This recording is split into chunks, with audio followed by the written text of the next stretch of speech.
ನೀವು ನಟ ವಿನೋದ್ ರಾಜ್ಕುಮಾರ್ ನಾನು ಸಂಧಾನ ಮಾಡೋದಕ್ಕೋಸ್ಕರ ದರ್ಶನ್ನಾಗ್ಲಿ ಅಥವಾ ರೇಣುಕಾಸ್ವಾಮಿಯನ್ನಾಗ್ಲಿ ಭೇಟಿಯಾಗಿದ್ದಲ್ಲ ಅನ್ನೋಂಥದ್ದನ್ನ ಹೇಳಿದ್ದಾರೆ. ಕಲಾವಿದ ಅನ್ನೋ ಕಾರಣಕ್ಕೆ ದರ್ಶನ್ ಅವ್ರನ್ನ ಭೇಟಿಯಾದೆ ಅನ್ನೋಂಥದ್ದನ್ನ ಹೇಳಿದ್ದಾರೆ. ಇತ್ತೀಚೆಗೆ ದರ್ಶನ್ ಅವ್ರನ್ನು ಕೂಡ ಭೇಟಿಯಾಗಿದ್ರು. ಅನಂತರ ರೇಣುಕಾಸ್ವಾಮಿ ಅವರ ಮನೆಗೆ ಹೋಗಿ ಅವರ ಕುಟುಂಬಸ್ಥರನ್ನು ಕೂಡ ಭೇಟಿಯಾಗಿದ್ರು. ಹಾಗಾಗಿ ಸಾಕಷ್ಟು ವಿಚಾರಗಳು ಹರಡ್ತಾ ಇತ್ತು. ಏನಂತಂದ್ರೆ ಅವ್ರೇನಾದ್ರೂ ಸಂಧಾನ ಮಾಡೋದಕ್ಕೆ ಹೋಗಿದ್ರಾ ಅನ್ನುವಂಥದ್ದು ಮಾಧ್ಯಮಗಳಿಗೆ ಹಿರಿಯ ನಟ ವಿನೋದ್ ರಾಜ್ ಈಗ ಸ್ಪಷ್ಟನೆ ಕೊಟ್ಟಿದ್ದಾರೆ. ಸಂಧಾನ ಮಾಡೋಕ್ಕೇನು ಹೋಗಿಲ್ಲ, ನಾನು ಕಲಾವಿದ ಅನ್ನೋ ಕಾರಣಕ್ಕೆ ದರ್ಶನ್ ಅವ್ರನ್ನ ಭೇಟಿಯಾಗಿದ್ದೀನಿ ಅಂತ. ಇಬ್ಬರ ನಡುವೆ ಸಂಧಾನ ಮಾಡೋ ಯಾವುದೇ ಉದ್ದೇಶ ಇಲ್ಲ ಅಂತ ಹೇಳಿದ್ದಾರೆ. 4-5 ದಿವಸದ ಕೆಳಗಡೆ ನಾನು ದರ್ಶನ್ ಅವ್ರನ್ನ ಕಾರಾಗೃಹಕ್ಕೆ ನೋಡಕ್ಕೆ ಹೋಗಿದ್ದೆ. ಆಮೇಲೆ ಒಂದು 2 ದಿವಸ ಬಿಟ್ಟು ನಾನು ಮಾರನೇ ದಿವಸ ಒಂದು 2ನೇ ದಿವಸ ಬಿಟ್ಟು ರೇಣುಕಾಸ್ವಾಮಿ ಅವ್ರ ಮನೆಗೆ ನಾನು ಹೋಗಿದ್ದೆ.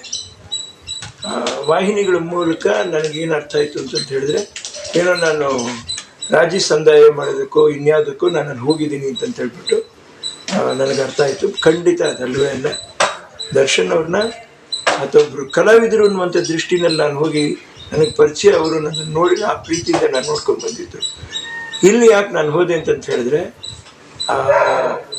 ಅವರ ಶ್ರೀಮತಿಯವರು ಗರ್ಭಿಣಿಯಲ್ಲಿ, ರೇಣುಕಾಸ್ವಾಮಿಯವರ ಶ್ರೀಮತಿಯವರ ಗರ್ಭಿಣಿಯಲ್ಲಿ ಹುಟ್ಟೋ ಮಗುಗೆ ಏನಾದರೂ ಒಳ್ಳೇದು ಮಾಡೋಕ್ಕಾಗತ್ತಾ ಅನ್ನುವಂಥ ಆ ಉದ್ದೇಶದಲ್ಲಿ ಏನೋ ನಮ್ಮಿಂದ ಆಗಿರುವಂಥ ಸಣ್ಣ ಕಾಣಿಕೆ ನಾನು ಕೊಟ್ಟೆ. ಯಾವುದೇ ರಾಜಿ ಸಂದಾಯ ಮಾಡೋಕ್ಕೆ ಯಾವುದಕ್ಕೂ ನಾನು ಹೋಗಿದ್ದೆ. ಖಂಡಿತ ನಾವು ಹೋಗೋಕ್ಕೂ ಸಾಧ್ಯ ಇಲ್ಲ. ಆ ಕೆಲಸ ನಾವು ಮಾಡೋಂಥವ್ರು ಅಲ್ಲ. ಒಂದು 4-5 ದಿವಸದ ಕೆಳಗಡೆ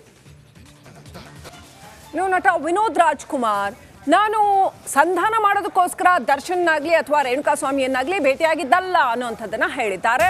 ಕಲಾವಿದ ಅನ್ನೋ ಕಾರಣಕ್ಕೆ ದರ್ಶನ್ ಅವ್ರನ್ನ ಭೇಟಿಯಾದೆ ಅನ್ನೋಂಥದ್ದನ್ನ ಹೇಳಿದ್ದಾರೆ. ಇತ್ತೀಚೆಗೆ ದರ್ಶನ್ ಅವ್ರನ್ನು ಕೂಡ ಭೇಟಿಯಾಗಿದ್ರು. ಅನಂತರ ರೇಣುಕಾಸ್ವಾಮಿ ಅವರ ಮನೆಗೆ ಹೋಗಿ ಅವರ ಕುಟುಂಬಸ್ಥರನ್ನು ಕೂಡ ಭೇಟಿಯಾಗಿದ್ರು.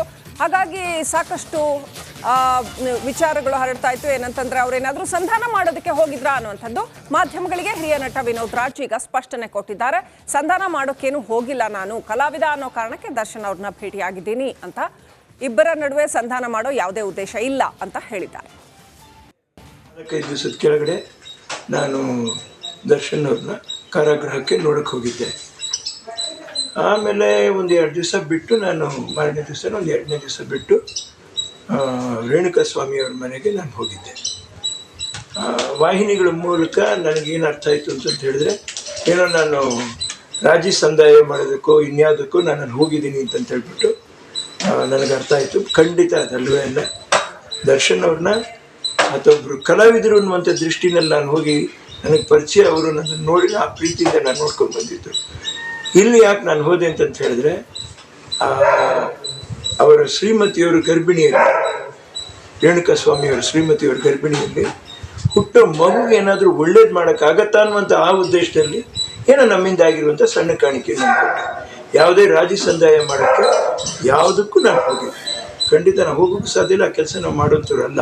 ಒಂದು 4-5 ದಿವಸದ ಕೆಳಗಡೆ ಹಾಗಾದ್ರೆ ಯಾಕೆ ಮನೆ ಊಟದ ವಿಚಾರ ಇಷ್ಟೊಂದು ಪ್ರಾಮುಖ್ಯತೆಯನ್ನ ಪಡ್ಕೊಳ್ತಾ ಇದೆ? ಏನೆಲ್ಲ ಇದೆ ಇದರಲ್ಲಿ? ಇದರ ಕಾನೂನಿನ ಆಯಾಮಗಳು ಏನಿದೆ? ಈ ರಿಪೋರ್ಟ್ ನೋಡಿ.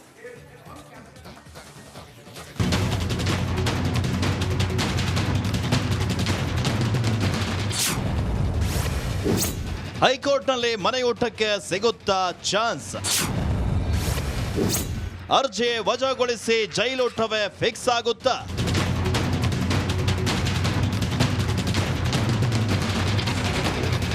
ಪರಪ್ಪನ ಅಗ್ರಹಾರ ಸೇರಿದ ಮೇಲೆ ದರ್ಶನ್ ಸೊರಗ್ ಹೋಗಿದ್ದಾರೆ, ತೂಕ ಕಡಿಮೆಯಾಗಿದ್ದಾರೆ. ಅಯ್ಯೋ ಅವರನ್ನ ನೋಡೋಕಾಗ್ತಿಲ್ಲ ಅಂತ ಕೇಳಿದ್ದಾಯ್ತು. ಈ ವಿಚಾರ ಗೊತ್ತಾಗಿದ್ದೆ ತಡ ದರ್ಶನ್ ಮನೆ ಊಟಕ್ಕಾಗಿ ಕೋರ್ಟ್ ಮೆಟ್ಟಿಲೇರಿದ್ರು. ಆದ್ರೆ ಮ್ಯಾಜಿಸ್ಟ್ರೇಟ್ ಕೋರ್ಟ್ನಲ್ಲಿ ಅರ್ಜಿ ವಜಾವಾಯ್ತು. ಮ್ಯಾಜಿಸ್ಟ್ರೇಟ್ ಕೋರ್ಟ್ನಲ್ಲಿ ಮನೆಯೂಟಕ್ಕಾಗಿ ಸಲ್ಲಿಸಿದ್ದ ದರ್ಶನ್ ಅರ್ಜಿ ವಜಾಗೊಂಡ ಬಳಿಕ ಹೈಕೋರ್ಟ್ ಮೊರೆ ಹೋಗಿದ್ದಾರೆ. ಅಲ್ಲಿ ಹೇಗಾದ್ರೂ ಮಾಡಿ ಮನೆಯೂಟಕ್ಕೆ ಗ್ರೀನ್ ಸಿಗ್ನಲ್ ಪಡಿಬೇಕೆಂದು ದರ್ಶನ್ ಭಾರಿ ಕಸರತ್ತನ್ನ ನಡೆಸಿದ್ದಾರೆ. ಈ ಅರ್ಜಿ ವಿಚಾರಣೆ ಇಂದು ನಡೆಯಲಿದ್ದು ಮನೆಯೂಟ ಸಿಗುತ್ತಾ ಇಲ್ವಾ ಅನ್ನೋದು ಗೊತ್ತಾಗಲಿದೆ. ಮನೆಯೂಟಕ್ಕಾಗಿ ದರ್ಶನ್ ಹಲವು ಕಾರಣವನ್ನ ನೀಡೋ ಸಾಧ್ಯತೆ ಇದೆ. ತಾನು ನಟನಾಗಿದ್ದು ಫಿಸಿಕ್ ಮೈಂಟೈನ್ಗೆ ಅವಕಾಶವನ್ನ ಕೇಳುವ ಸಾಧ್ಯತೆ ಇದೆ.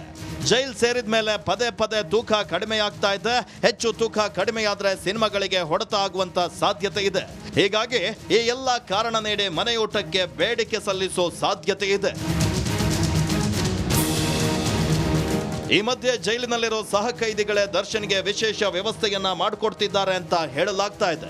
ಆದ್ರೆ ಮನೆಯೂಟವನ್ನ ಸಖತ್ ಮಿಸ್ ಮಾಡ್ಕೊಳ್ತಿರೋ ದರ್ಶನ್ಗೆ ಇಂದಾದ್ರೂ ಶುಭ ಶಕುನವಾಗುತ್ತಾ ಅಥವಾ ಜೈಲೂಟವೇ ಫಿಕ್ಸ್ ಆಗುತ್ತಾ ಗೊತ್ತಾಗ್ಲಿಲ್ಲ. Bureau report, republic Kannada. ಹಾಗಾದ್ರೆ ಯಾಕೆ ಮನೆ ಊಟದ ವಿಚಾರ ಇಷ್ಟೊಂದು ಪ್ರಾಮುಖ್ಯತೆಯನ್ನ ಪಡ್ಕೊಳ್ತಾ ಇದೆ? ಏನೆಲ್ಲ ಇದೆ ಇದರಲ್ಲಿ, ಇದರ ಕಾನೂನಿನ ಆಯಾಮಗಳು ಏನಿದೆ? ಈ ರಿಪೋರ್ಟ್ ನೋಡಿ.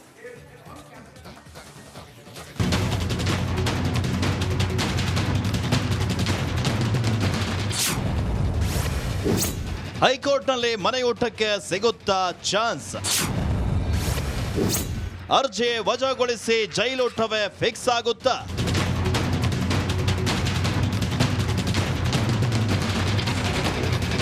ಪರಪ್ಪನ ಅಗ್ರಹಾರ ಸೇರಿದ ಮೇಲೆ ದರ್ಶನ್ ಸೊರಗ್ ಹೋಗಿದ್ದಾರೆ, ತೂಕ ಕಡಿಮೆಯಾಗಿದ್ದಾರೆ.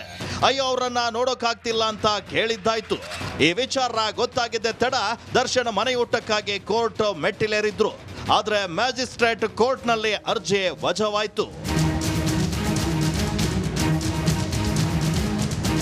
ಮ್ಯಾಜಿಸ್ಟ್ರೇಟ್ ಕೋರ್ಟ್ನಲ್ಲಿ ಮನೆಯೂಟಕ್ಕಾಗಿ ಸಲ್ಲಿಸಿದ್ದ ದರ್ಶನ್ ಅರ್ಜಿ ವಜಾಗೊಂಡ ಬಳಿಕ ಹೈಕೋರ್ಟ್ ಮೊರೆ ಹೋಗಿದ್ದಾರೆ. ಅಲ್ಲಿ ಹೇಗಾದ್ರೂ ಮಾಡಿ ಮನೆಯೂಟಕ್ಕೆ ಗ್ರೀನ್ ಸಿಗ್ನಲ್ ಪಡಿಬೇಕೆಂದು ದರ್ಶನ್ ಭಾರಿ ಕಸರತ್ತನ್ನ ನಡೆಸಿದ್ದಾರೆ. ಈ ಅರ್ಜಿ ವಿಚಾರಣೆ ಇಂದು ನಡೆಯಲಿದ್ದು ಮನೆಯೂಟ ಸಿಗುತ್ತಾ ಇಲ್ವಾ ಅನ್ನೋದು ಗೊತ್ತಾಗಲಿದೆ. ಮನೆಯೂಟಕ್ಕಾಗಿ ದರ್ಶನ್ ಹಲವು ಕಾರಣವನ್ನ ನೀಡೋ ಸಾಧ್ಯತೆ ಇದೆ. ತಾನು ನಟನಾಗಿದ್ದು ಫಿಸಿಕ್ ಮೈಂಟೈನ್ಗೆ ಅವಕಾಶವನ್ನ ಕೇಳುವ ಸಾಧ್ಯತೆ ಇದೆ. ಜೈಲ್ ಸೇರಿದ ಮೇಲೆ ಪದೇ ಪದೇ ತೂಕ ಕಡಿಮೆಯಾಗ್ತಾ ಇದೆ. ಹೆಚ್ಚು ತೂಕ ಕಡಿಮೆಯಾದ್ರೆ ಸಿನಿಮಾಗಳಿಗೆ ಹೊಡೆತ ಆಗುವಂತ ಸಾಧ್ಯತೆ ಇದೆ. ಹೀಗಾಗಿ ಈ ಎಲ್ಲ ಕಾರಣ ನೀಡಿ ಮನೆಯೂಟಕ್ಕೆ ಬೇಡಿಕೆ ಸಲ್ಲಿಸೋ ಸಾಧ್ಯತೆ ಇದೆ. ಈ ಮಧ್ಯೆ ಜೈಲಿನಲ್ಲಿರೋ ಸಹ ಕೈದಿಗಳೇ ದರ್ಶನ್ಗೆ ವಿಶೇಷ ವ್ಯವಸ್ಥೆಯನ್ನ ಮಾಡಿಕೊಡ್ತಿದ್ದಾರೆ ಅಂತ ಹೇಳಲಾಗ್ತಾ ಇದೆ. ಆದ್ರೆ ಮನೆಯೂಟವನ್ನ ಸಖತ್ ಮಿಸ್ ಮಾಡ್ಕೊಳ್ತಿರೋ ದರ್ಶನ್ಗೆ ಇಂದಾದ್ರೂ ಶುಭ ಶಕುನವಾಗುತ್ತಾ ಅಥವಾ ಜೈಲೂಟವೇ ಫಿಕ್ಸ್ ಆಗುತ್ತಾ ಗೊತ್ತಾಗ್ಲಿಲ್ಲ. Bureau report, republic Kannada.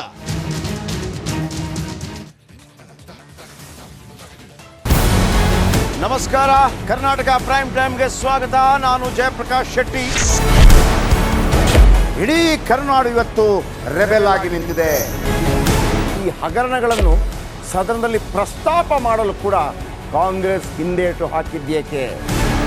ನಿಮ್ಗೆ ಸಂಬಳ ಅದಕ್ಕೆ, ನಿಮಗೆ ವಾಹನ ಅದಕ್ಕೆ, ನಿಮಗೆ ವೆಪನ್ ಅದಕ್ಕೆ, ನೀವು ಅದನ್ನು ಸೆರೆ ಹಿಡಿಬೇಕಾಗಿತ್ತು. ನೀವು ವಿದ್ಯುತ್ ಬರ ಇದೆ ಅಂತ ಹೇಳ್ತಾ ಇದ್ದೀರಿ, ಎಲ್ಲಿ ಬರ ಇದೆ ನೀವು ಹೇಳಬೇಕು. ಪಾಕಿಸ್ತಾನ್ ಆಕ್ಯುಪೈಡ್ ಕಾಶ್ಮೀರ್ ಅದು ಎಂದೆಂದಿಗೂ ನಮ್ಮದು. 40 ಮೆಷಿನ್ಗಳು ತಂದಿತ್ತು ನೋಟ್ ಎಣಿಸುವುದಕ್ಕೆ, ಅದೇ ಹಾಳಾಯಿತು. ಮಥುರಾದ ಗಲಾಟೆ ಇದೆಯಲ್ಲ, ಅದು ಸ್ಥಳೀಯವಾಗಿ ಕೂತು ಪರಿಹರಿಸಬಹುದಾದಂಥ ಕಾನೂನಿದೆ. ಗ್ಯಾರಂಟಿ ಯೋಜನೆಯಿಂದ ನಷ್ಟ ಆಗಿದೆ, ಲಾಭ ಆಗಿದೆ, ದಯವಿಟ್ಟು ಹೇಳಿ. Dawood Ibrahim most wanted criminal ಯಾವಾಗಾದ ಅಂದರೆ ಇಲ್ಲಿ ತನಕ ಭಾರತ ದೇಶದಲ್ಲಿ ಓರ್ವ ದಲಿತ ಪ್ರಧಾನಿಯಾದಂಥ ಇತಿಹಾಸವೇ ಇಲ್ಲ. ರಿಪಬ್ಲಿಕ್ ವರ್ಲ್ಡ್ ಆಪ್ ಇದು ಕೇವಲ ಅಪ್ಲಿಕೇಶನ್ ಅಲ್ಲ, ಸಮಗ್ರ ಸುದ್ದಿಗಳ ಸಂಪರ್ಕ ಮಾರ್ಗಕ್ಕೆ ಕ್ರಾಂತಿಕಾರಿ ಬದಲಾವಣೆ. ರಿಪಬ್ಲಿಕ್ ವರ್ಲ್ಡ್ ಆಪ್ ಕೇವಲ ಸುದ್ದಿ ಅಪ್ಲಿಕೇಶನ್ ಅನ್ನ ಪರಿಚಯ ಮಾಡ್ತಾ ಇಲ್ಲ, ಬದಲಾಗಿ ಡಿಜಿಟಲ್ ಸುದ್ದಿ ಬಳಕೆಯ ಹೊಸ ಯುಗಕ್ಕೆ ನಾಂದಿ ಹಾಡ್ತಾ ಇದೆ. ಇದೊಂದು ಬ್ರೇಕಿಂಗ್ ನ್ಯೂಸ್, ಪ್ರಭಾವಶಾಲಿ ಕಾರ್ಯಕ್ರಮಗಳಿಗೆ ಗಟ್ಟಿಯಾದ ವೇದಿಕೆ. ರಿಪಬ್ಲಿಕ್ ವರ್ಲ್ಡ್ ಅಪ್ಲಿಕೇಶನ್ ಈಗ ಲೈವ್ ಆಗಿದೆ. ಗೂಗಲ್ ಪ್ಲೇ ಸ್ಟೋರ್ ಮತ್ತು ಆಪಲ್ ಆಪ್ ಸ್ಟೋರ್ ಎರಡರಲ್ಲೂ ಲಭ್ಯವಿದೆ.